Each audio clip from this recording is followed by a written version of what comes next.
But Jimmy G was suspended for 2 games for PED violations. The man can't stay on the field. What?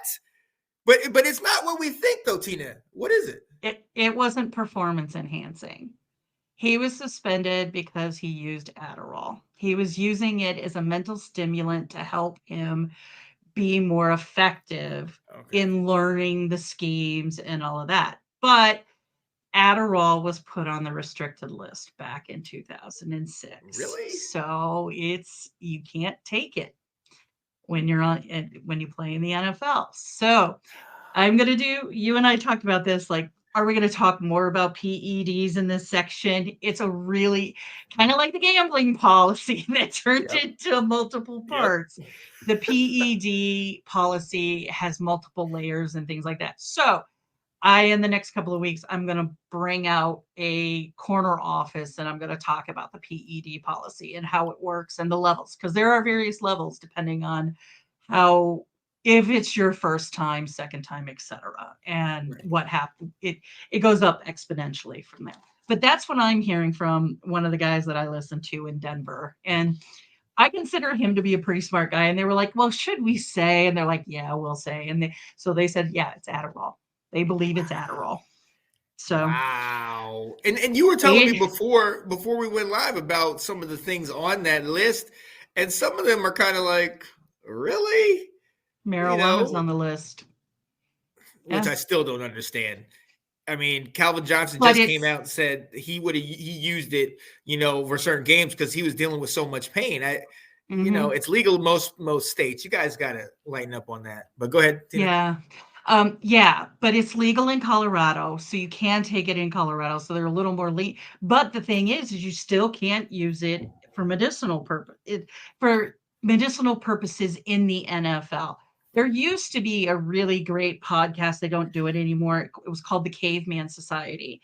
And it was with Nate Jackson, who used to be a Denver Bronco tight end, who wrote an amazing book about being like the second string guy on a professional football team, called From the Bottom of the Pile. Now, he was talking about, he literally tore his entire pectoral muscle off in a game. And he talked about, like, he was put on he was on injured reserve.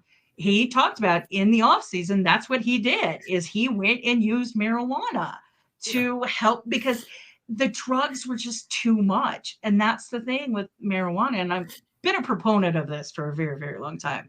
Marijuana is not like a hard drug. It's been classified as not the gateway. It's not the gateway that they call it.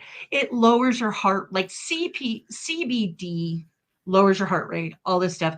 There's a really good, if people like documentaries and stuff, there's a really good one on Netflix called The Business of Drugs. And there's an episode on legalizing marijuana, and it goes into what the difference between CBD and THC is, and why medicinal marijuana works.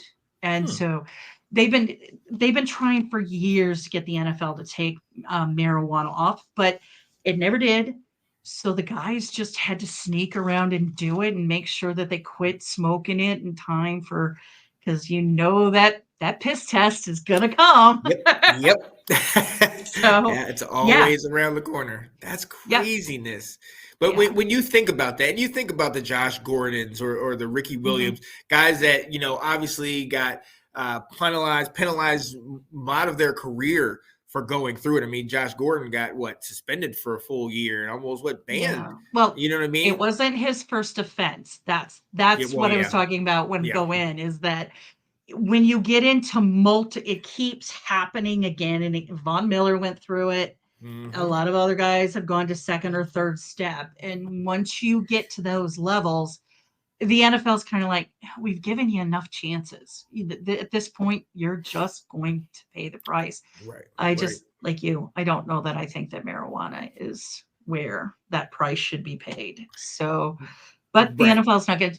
It's still federally illegal. That is the reason why the NFL has not taken it off of its restricted list, because federally they can still get in trouble.